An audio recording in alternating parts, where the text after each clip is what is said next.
ఏది అయినా ట్రై చెయ్యి ఆచి చికెన్ మసాలా. అల్లూరి సీతారామరాజు జిల్లా పాడేరులో ఆదివాసీ అరణ్య గర్జన సభ హాట్ టాపిక్ గా మారింది. ఆదివాసీ అరణ్య గర్జన సభకి ఏజెన్సీ ప్రజలు భారీగా తరలి వచ్చారు. గిరిజన హక్కుల సాధన, రాజ్యాంగబద్ధ చట్టాల పరిరక్షణ ప్రధాన డిమాండ్లతో ఆదివాసీలు సభ నిర్వహిస్తున్నారు. ప్రధానంగా జీవో నెంబర్ 3కి ప్రత్యామ్నాయంగా కొత్త జీవో తీసుకురావాలని, 1/70 చట్టాన్ని కఠినంగా అమలు చేయాలని, గిరిజన ప్రాంతాల్లో 100% ఉద్యోగాలను ఆదివాసీలకే కేటాయించాలని గిరిజన సంఘాలు డిమాండ్ చేస్తున్నాయి. ఇక ఈ డిమాండ్స్ పై ఏపీ ప్రభుత్వం సానుకూలంగా స్పందించాలని ఆదివాసీలు కోరుతున్నారు. ఇక ఆదివాసీ గర్జన సభకి పోలీసులు షరతులతో కూడిన అనుమతి ఇచ్చారు. ఈ క్రమంలోనే పాడేరులో పోలీసులు భారీగా మోహరించారు. అటు రేపు ఏజెన్సీ బంద్కి గిరిజన సంఘాలు పిలుపునిచ్చాయి. దీనిపై పోలీసులు ముందస్తు నోటీసులు సైతం జారీ చేశారు. ప్రజాశాంతి రవాణాకి భంగం కలిగించవద్దంటూ విజ్ఞప్తి చేశారు. ఇక ఈ నెల 22న సీఎం చంద్రబాబు అల్లూరు జిల్లాలో పర్యటించబోతున్నారు. దీంతో అనుకూల ప్రకటన ఉంటుందా అని ఆదివాసీలు ఆశగా ఎదురు చూస్తున్నారు. పూర్తి అప్డేట్స్ అందించడానికి మా ప్రతినిధి ఖాజా లైవ్ లో సిద్ధంగా ఉన్నారు. ఖాజా, ఆదివాసులు ఎక్స్పెక్ట్ చేస్తున్నట్టుగా గవర్నమెంట్ నుంచి పాజిటివ్ రెస్పాన్స్ వచ్చే అవకాశాలు ఎంత మేర కనిపిస్తున్నాయి?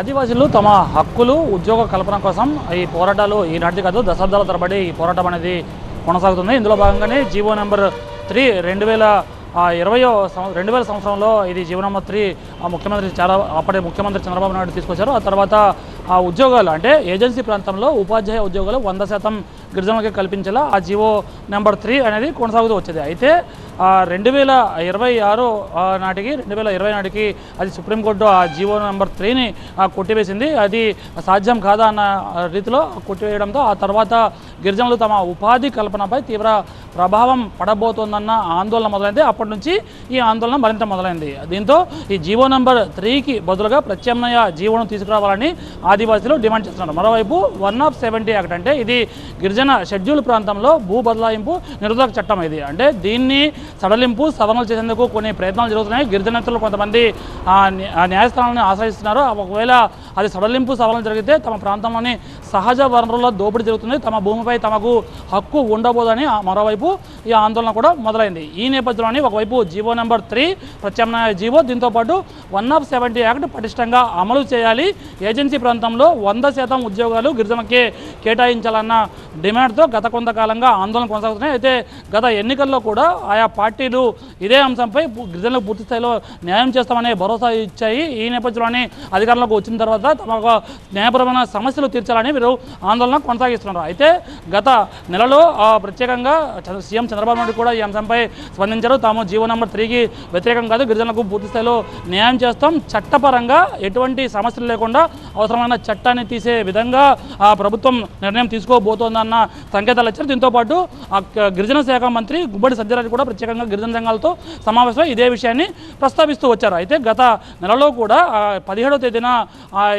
గిరిజన సంఘాలు భారీగా ఒక ఉద్యమం చేపట్టే ర్యాలీ నిర్వహించాయి, ఐటీడీఏను ముట్టడించాయి. ఆ తర్వాత హోంమంత్రి అనిత దీంతోపాటు గుమ్మడి సంజయ్ ప్రత్యేకంగా 28వ తేదీన గత నెలలో పర్యటించి అక్కడ గిరిజన సంఘాలతో సమావేశమై అక్కడ ఒక హైపవర్ కమిటీ అంటే అక్కడ స్థానిక అధికారులు అలాగే దీంతోపాటు గిరిజన సంఘాల నాయకులు అంటే గిరిజన సమస్యల మీద పూర్తి స్థాయిలో అధ్యయనం చేసి దీనికి ఒక ప్రభుత్వానికి ఒక నివేదిక సమర్పించి ఆ తర్వాత ఒక న్యాయపరమైన ఒక చట్టాన్ని కానీ జీవో కానీ తీసుకొచ్చే అంశాన్ని పరిశీలించేందుకు ఒక నిర్ణయం తీసుకోబోతున్నామని సంకేతాలు ఇచ్చారు. అయినప్పటికీ సాధ్యమైన త్వరగా తమ హక్కులు, భూములు పరిరక్షణ కోసం వెంటనే జీవో నెంబర్ 3కి ప్రత్యామ్నాయంగా ఒక జీవోను తీసుకురావాలి, చట్టబద్ధత కల్పించాలి. దీంతోపాటు 170 యాక్ట్కు సడలింపు సవరణల కోసం గిరిజనుల ప్రయత్నాలు ఏవైతే జరుగుతున్నాయో దాన్ని వెంటనే ఆపి పటిష్టంగా ఈ చట్టాన్ని అమలుపరిచేలా ఒక స్పష్టమైన ప్రకటన రాష్ట్ర ప్రభుత్వం నుంచి ప్రకటించాలి అనేది ఇప్పుడు తాజాగా చేస్తున్న డిమాండ్. ఇందులో భాగంగానే గత కొన్ని రోజులుగా ఆందోళన ఉధృతం చేశారు. ఈరోజు ఆదివాసీ అరణ్య గర్జన పేరుతో పాడేరులో భారీ బహిరంగ సభ ఏర్పాటు చేశారు.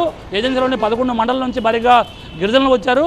జీవో నెంబర్ 3 అలాగే 170 యాక్ట్ దీంతోపాటు 100% ఉద్యోగాలు గిరిజనకే ఏజెన్సీలు షెడ్యూల్ ప్రాంతంలో కేటాయించేలా ఒక ప్రత్యేకంగా ప్రభుత్వం నుంచి ప్రకటన చేయాలని ఒక డిమాండ్ ఉన్నారు. ఎందుకంటే ఈ నెల 22వ తేదీన ఏజెన్సీ ప్రాంతాల్లో ముఖ్యమంత్రి చంద్రబాబు నాయుడు పర్యటించబోతున్నారు. ఈ పర్యటనకు ముందే ఆ ప్రభుత్వంపై ఒత్తిడి తెచ్చేలా తమ న్యాయపరమైన హక్కులు సాధించేలా ఒక వ్యూహంగా గిరిజనులంతా ముందుకెళ్తారు. రేపు ఆ ఏజెన్సీ బంద్కు పిలుపునిచ్చారు. అటువైపు అల్లూరు సీతారామరాజు జిల్లా అలాగే ఏలూరు జిల్లాతో పాటు పార్వతీపురం మున్యం రాష్ట్రంలోని ఏజెన్సీని బంద్కు పిలుపునిచ్చారు. ఈ నేపథ్యంలోని పోలీసులు కూడా ఒక ప్రకటన రిలీజ్ చేశారు. అంటే ఈ బంద్కు ఎటువంటి పర్మిషన్ లేదు, ఎందుకంటే శాంతి ప్రజా రవాణాకు భంగం కలిగించొద్దని సూచించారు. ఎవరైతే శాంతియుతంగా ధర్నాలు ఆందోళన చేసుకోవచ్చు కానీ బంద్లు పాటించవద్దని సూచించిన నేపథ్యంలో రేపు ఏ విధంగా ఈ బంద్ పరిస్థితి ఉంటుందనేది వేచి చూడాల్సిందే.